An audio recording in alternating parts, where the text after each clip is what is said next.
Speakers और सभागार में जितने साथी हैं, आप सबको जय भीम, बधाई, मुबारकबाद। कम से कम इस सभा को देखकर ऐसा लग रहा है कि लोग अभी जिंदा हैं, क्योंकि मिशन कायर और बेईमान लोग नहीं चला सकते। इसलिए आपको बधाई। कम से कम इस विपरीत परिस्थिति में भी आप लगातार संवाद जारी रखें। जो 8 पॉइंट लिखा हुआ है, मुझे लगता है कि वो अलग अलग नहीं है, एक ही सिक्के के सब पहलू हैं, एक ही फूल का पाठ, और सब में एक तारतम्यता है, सब में एक अंतर संबंध है। बहरहाल मैं अपने पॉइंट पे आऊंगा। ईडब्ल्यूएस पे बोलना है मुझे, और शायद हमारे दोस्तों को अगर याद होगा तो जब ये ईडब्ल्यूएस आया था तो सबसे पहले हम लोगों ने इसका विरोध किया था और अपने स्टैंड पे अभी भी कायम। मुझे लगता है कि जब से संविधान लागू हुआ है और संविधान बना है, प्रतिनिधित्व का सिद्धांत, रिप्रेजेंटेशन का क्वेश्चन आया है, तब से लेकर आज तक भारत के इतिहास का जो सबसे बड़ा बिगेस्ट फ्रॉड है वो है ईडब्ल्यूएस और क्रीमी लेयर भी है।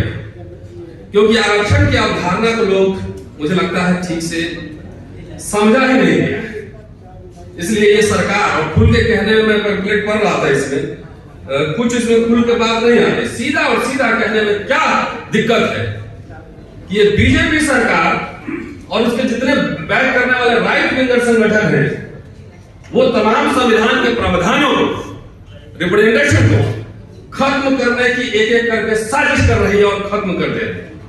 आपके हाथ में किताब संविधान पकड़ा दिया गया है कि आप संविधान गीता समझ के सीने में लगाकर घूमिए, और एक एक करके सारे प्रावधान उसके फाड़ दिए गए। मैंने जो बात कही है उसमें कायम हूं, सहमति हम असहमति हो सकती है, लेकिन क्या आप बताइए कि कॉन्स्टिट्यूशन में, ईश्वरिया साहब बैठे हुए, मैं इतिहास का छात्र हूं, एक्टिविस्ट हूं, कॉमन सेंस से बोलता हूं और बड़ा बहुत आप लोग सुनता हूं, उसी से बोलता हूं। संविधान में कहीं भी क्रीमी लेयर का कॉन्सेप्ट है? आरक्षण क्या है? आरक्षण क्या गरीबी उन्मूलन प्रोग्राम है या कुछ और है? आरक्षण गरीबी उन्मूलन प्रोग्राम नहीं है। उसके लिए 50 योजनाएं सरकार की है, अंत्योदय योजना, बीपीएल है, तमाम तरह की योजनाएं हैं। आरक्षण इसलिए दिया गया था क्योंकि रिप्रेजेंटेशन का सवाल है, और क्रीमी लेयर जब लगाएगा उसके पीछे लॉजिक सीधा था कि ऐसे लोगों को आने से रोकना, और इसको पूरा ब्रिटिश गवर्नेंस से इसको हम समझ सकते हैं, कॉलोनियल लेगेसी से समझ सकते हैं। अंग्रेजों को उन्हीं भारतीय ने चुनौती दी जो कैम्ब्रिज ऑक्सफोर्ड में पढ़ के आए थे, जो अंग्रेजी बोलते थे, अंग्रेजी लिखते थे, क्योंकि उस शिक्षा से उसका कॉन्फिडेंस लेवल बढ़ता था। क्रीमी लेयर, ये मैंने एक आर्टिकल लिखा था, अक्षरी यादव जाटव कथा, कौन किसका हक खा गया। आज जो ये बात कर रहे हैं कि हक खा गया, छोटी छोटी जात की पार्टियां बनाकर जाके बीजेपी से अलायंस करके 2 टिकट लेता है, 4 टिकट लेता है, कभी पूछा कि आपने हम सबका हक खा लिया? रिजर्वेशन एक रिप्रेजेंटेशन था, और उसके पीछे लॉजिक ये था कि उसमें से क्रीम बनेगा जो इनसे बहस करेगा, सवाल खड़े करेगा। क्यों है? क्या कारण है कि पिछले 8-10 सालों से देखिए तो विश्वविद्यालय बैटल ग्राउंड ऑफ आइडियाज बना हुआ है। ये पॉलिटिकल क्लास और रेजिस्टेंस नहीं आ रहा है, चाहे रोहित कुंबला से लेके आज तक आप देख लीजिए, क्योंकि आपके घर के बच्चे जब विश्वविद्यालयों में एमफिल पीएचडी करने गए, जब अंग्रेजी बोलना शुरू किया, जब सवाल खड़े करना शुरू किया, तब जाके ये मामला आपका पूरा कॉन्स्पिरेसी, पार्लियामेंटेरियन से उनको डर थोड़ी लग रहा है। बीजेपी सरकार को कोई एमएलए एमपी मिनिस्टर से डर लगता है, उनको हर समय सड़क से डर लगता है।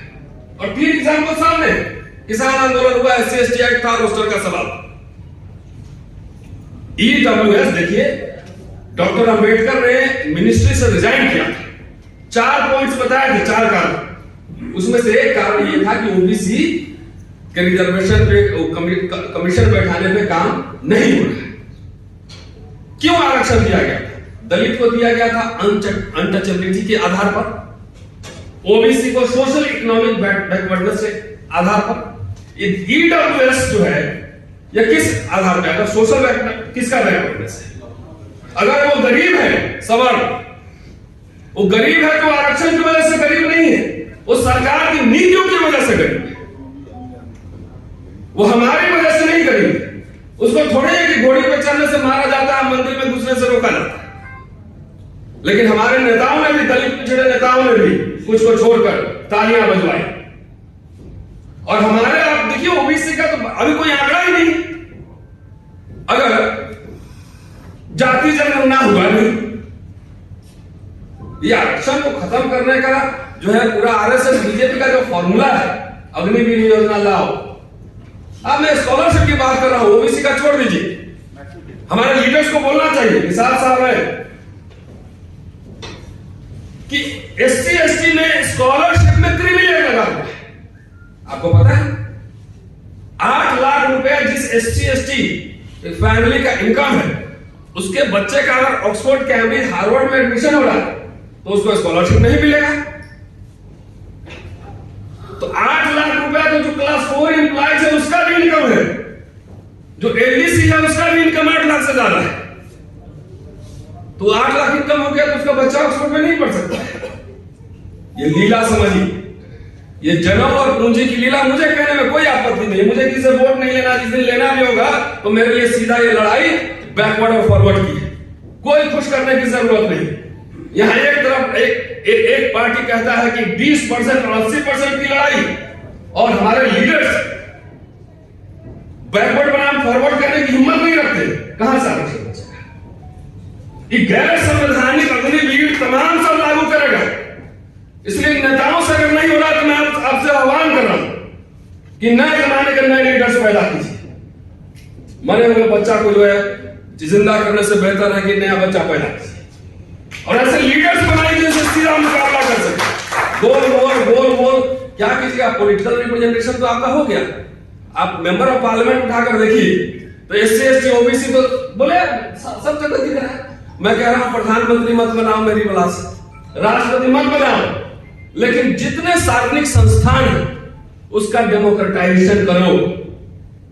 कोई किसी का हक नहीं खाया, रिजर्वेशन ही पूरा नहीं हुआ तो हक किसका, कौन किसने खा लिया?